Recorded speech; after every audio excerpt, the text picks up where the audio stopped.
E o que a pandemia afetou, ou qual foi o impacto, o que vocês tiveram que ajustar a partir do início da pandemia, que a gente completa praticamente um ano agora, né?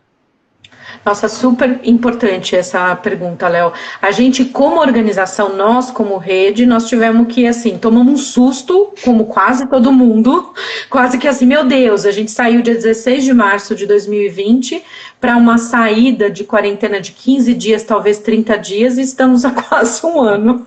Então, Nunca assim, ninguém imaginaria que duraria tanto tempo, né? Ninguém estava nunca. preparado. É.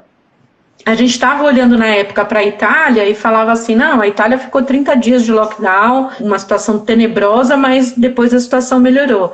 E aí nós estamos há um ano nessa situação dificílima, né, muito complexa, por uma série de fatores, não vem ao caso, mas nós como organização tínhamos boa parte, a maioria, mais de 90% de tudo que a gente fazia era presencial.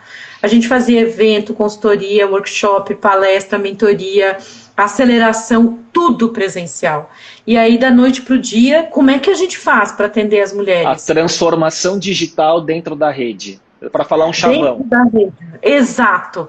Aí a gente teve que repensar, apanhamos no começo, não conseguíamos fazer as coisas, achávamos que não ia dar certo. Como é que você faz, por exemplo, porque a rede não é em São Paulo, a rede tem no Brasil inteiro. A gente está em 1.600 municípios. Com municípios com acesso à internet difícil, né? Então a gente falou assim, o que a gente vai fazer? Mas felizmente a rede é rede. As mulheres no Brasil inteiro falaram, não, a gente vai junta, não aglomera, né? Mas a gente junta, se uma tiver acesso a celular, faz um roteamento do celular, acessa o outro. Tem um lugar ali que tem o Wi-Fi, que dá para quem está no entorno conseguir acessar o Wi-Fi. A gente, claro que não é o mundo perfeito, porque acesso à internet não é igual ao que a gente tem aqui em São Paulo, mas a gente conseguiu. Para você ter uma ideia de comparativo, em 2019 nós fizemos 1.200 turmas de um dos programas de capacitação que a gente faz, que se chama Ela Pode. Em 2020, com a pandemia, nós fizemos 980 turmas. Então, assim, a gente mesmo foi jogado, né? A gente fez e conseguimos nos organizar. Não foi um processo fácil, isso como a nossa instituição. Para as mulheres, teve um outro aspecto. As mulheres foram as mais afetadas pela pandemia no contexto geral. Como que elas foram afetadas? Elas foram as mais demitidas das empresas, principalmente as mães. As empresas, quando demitiram os funcionários, demitiram mais as mulheres, porque a construção social, sociedade machista. As mulheres... E você acha que isso é em todo tipo de empresa, ou você acha que concentra mais em classes mais baixas do ponto de vista econômicas, ou é geral, você acha? Geral. É assim, um conceito de uma sociedade realmente muito machista. É assim, eu tenho que demitir 10 pessoas. Os homens que são o sustento da casa não demite, vamos demitir as mulheres. Isso, infelizmente, ainda existe na nossa sociedade. E principalmente as mulheres com filhos pequenos. Então, elas foram as mais demitidas. Esse foi um aspecto. Um outro aspecto é que as mulheres que foram para dentro de casa, elas com criança estudando online, tendo que trabalhar no computador, cuidar de todas as outras coisas, porque infelizmente essa é a realidade, não é o ideal, mas é a realidade, elas também ficaram sobrecarregadas no que diz respeito ao trabalho. E aí teve um outro aspecto muito triste, devastador, que a violência doméstica cresceu 30%. Porque não por causa da pandemia, a violência não é uma consequência da pandemia. A pandemia só criou um ambiente mais fácil, propício para esses abusadores, né? Eles só tiveram um ambiente onde a mulher está sem contato com a família, não tem ninguém próximo, as pessoas não saem muito, e aí ela não tem como ir atrás disso. Então esse é um outro aspecto. E um outro aspecto que diz respeito ao ambiente de negócios, que é onde a gente navega, é que 60% das mulheres empreendem em áreas que nós chamamos de áreas de conforto, que é a área de moda, beleza, alimentação fora de casa, estética e serviços, que foram justamente as áreas mais afetadas pela pandemia. Então, elas tomaram, assim, a pancada mais forte da pandemia. Mas, por outro lado... o que teve um aspecto que a gente ficou realmente feliz e muito surpreso, positivamente.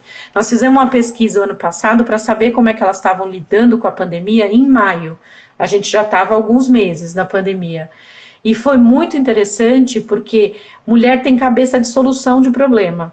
Ela foi buscar alternativas para manter o negócio de pé, foi buscar alternativa para se virar, para conseguir fazer com que o dinheiro que vem do negócio continuasse vindo.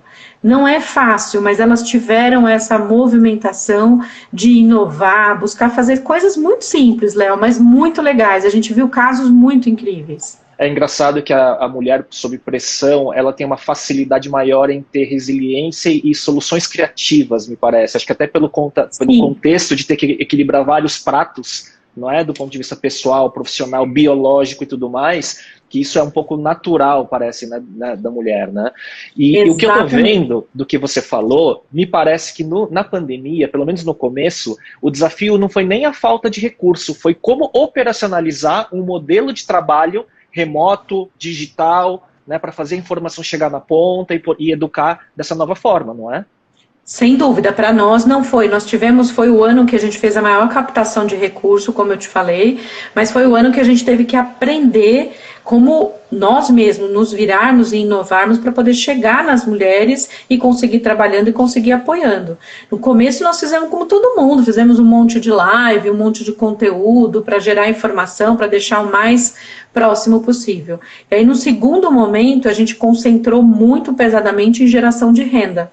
Nós fizemos um dos maiores programas de geração de renda, geramos renda durante 4 meses para 6.500 mulheres, num desafio gigante, financiado pelos 3 maiores bancos conjuntamente, para poder a gente gerar renda para costureiras. Foi um projeto completamente assim, diferente para nós, porque a gente montou uma fábrica virtual em 40 dias para produzir 12 milhões de máscaras no Brasil inteiro, em todo o território nacional, comprar matéria-prima, entregar nas organizações sociais, produzir e depois pegar essas máscaras e doar para outras organizações. No processo como um todo, gerar renda para um monte de gente, não só para as costureiras. Nosso objetivo eram as costureiras, mas a gente gerou renda para a cadeia inteira.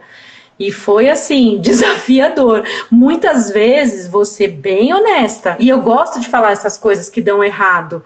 Muitas vezes a gente falava assim, gente, a gente não vai dar conta. Como é que a gente vai fazer para organizar toda essa produção no Brasil inteiro, em cidades do Brasil inteiro?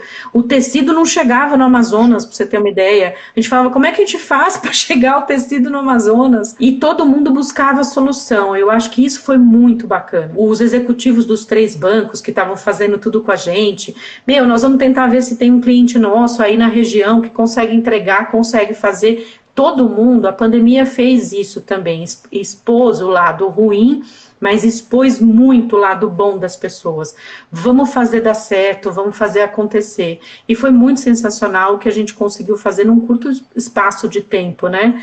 Para poder botar de pé um projeto desse tamanho. Não, é uma capacidade de reinvenção e adaptação que a rede mostrou incrível, né? E os números, a gente vê, é engraçado como a gente vê o impacto disso na mídia. É só procurar matérias sobre a Rede Mulher Empreendedora, sobre você, que vem muita notícia do que vocês fizeram durante 2020. Mais do que nos anos anteriores, de certa forma, até. Né? Então, sim. tamanho o impacto que vocês conseguiram gerar, né?